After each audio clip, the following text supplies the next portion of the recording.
All right guys, ಇವತ್ತು NPCI mapping ಅಥವಾ ಹಳ್ಳಿ ಭಾಷೆಯಲ್ಲಿ ಬ್ಯಾಂಕ್ ಪಾಸ್ಬುಕ್ಕಿಗೆ ಆಧಾರ್ ಕಾರ್ಡ್ ಲಿಂಕ್ ಮಾಡೋದು ಹೇಗೆ ಅಂತ ನೋಡೋಣ.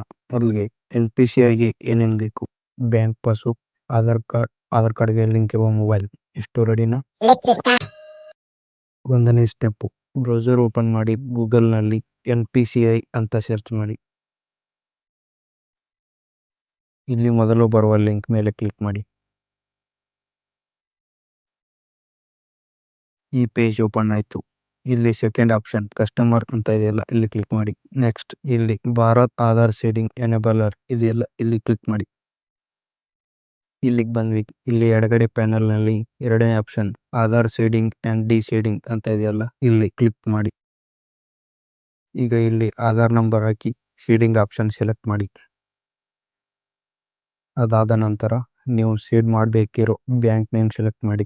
ನಮ್ದು KGB ನಾನು ಸೆಲೆಕ್ಟ್ ಮಾಡಿದೆ. ಇದು ಸೀಡಿಂಗ್ ಟೈಪ್. ಈಗ ನಿಮ್ಮ ಆಧಾರ್ ಯಾವ ಬ್ಯಾಂಕಿಗೂ ಸೀಡ್ ಇಲ್ಲದಿದ್ದರೆ ಫಸ್ಟ್ ಆಪ್ಷನ್, ಒಂದೇ ಬ್ಯಾಂಕ್ನ ಬೇರೆ ಅಕೌಂಟ್ಗೆ ಲಿಂಕ್ ಮಾಡಬೇಕಿದ್ದರೆ ಎರಡನೇ ಆಪ್ಷನ್, ಈಗ ಇರೋ ಬ್ಯಾಂಕಿನಿಂದ ಬೇರೆ ಬ್ಯಾಂಕಿನ ಅಕೌಂಟ್ಗೆ ಸೀಡ್ ಮಾಡಬೇಕಿದ್ದರೆ ಮೂರನೇ ಬಟನ್ ಸೆಲೆಕ್ಟ್ ಮಾಡಿ. ಅದು ಬೇರೆ ಬ್ಯಾಂಕ್ಗೆ ಮ್ಯಾಪ್ ಆಗಿದ್ದು ನಿಮಗೆ ಸರಿಯಾಗಿ ಗೊತ್ತಿಲ್ಲ ಅಂದ್ರೆ ಫಸ್ಟ್ ಆಪ್ಷನ್ ಸೆಲೆಕ್ಟ್ ಮಾಡಿ, ಉಳಿದಿದ್ದು ಅವೇ ನೋಡ್ಕೊಳತ್ತೆ. ಈಗ ಗಮನ ಇಟ್ಟು ಕೇಳಿ. ಇಲ್ಲಿ ನಿಮ್ಮ ಬ್ಯಾಂಕ್ ಅಕೌಂಟ್ ನಂಬರ್ ಸರಿಯಾಗಿ ಟೈಪ್ ಮಾಡಿ. ಈ ಬಾಕ್ಸ್ ನಲ್ಲೂ ಅಕೌಂಟ್ ನಂಬರ್ ಮತ್ತೊಮ್ಮೆ ಟೈಪ್ ಮಾಡಿ. ಇಷ್ಟಾದ ನಂತರ ಈ ಕನ್ಸರ್ಟ್ ಬಾಕ್ಸ್ ಗೆ ಕ್ಲಿಕ್ ಮಾಡಿ. ಸ್ಕ್ರೋಲ್ ಮಾಡಿ, ಇಲ್ಲಿ ಕ್ಯಾಪ್ಚಾ ಹಾಕಿ ಸಬ್ಮಿಟ್ ಮಾಡಿ. ಇಲ್ಲೂ ಒಮ್ಮೆ ಸ್ಕ್ರೋಲ್ ಮಾಡಿ ಅಗ್ರಿ ಅಂಡ್ ಕಂಟಿನ್ಯೂ ಮಾಡಿ. ಈಗ ಆಧಾರ್ಗೆ ಲಿಂಕ್ ಇರುವ ಮೊಬೈಲ್ಗೆ OTP ಬಂತು. ಅದನ್ನ ಇಲ್ಲಿ ಹಾಕಿ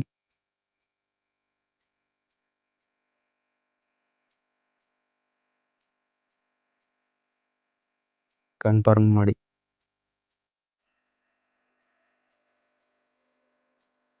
ಇಲ್ಲಿ ಇನ್ನೊಮ್ಮೆ ಅದೇ ಕನ್ಫರ್ಮ್ ಮಾಡಿ. ಎಷ್ಟಾದ್ರೂ ಗೌರ್ಮೆಂಟ್ ವೆಬ್ಸೈಟ್ ನೋಡಿ, ಸ್ವಲ್ಪ ಟೈಮ್ ತಗೊಳುತ್ತೆ. ಒಮ್ಮೆ ಫೇಲ್ಯೂರ್ ಅಂತ ಎರರೂ ಬರುತ್ತೆ.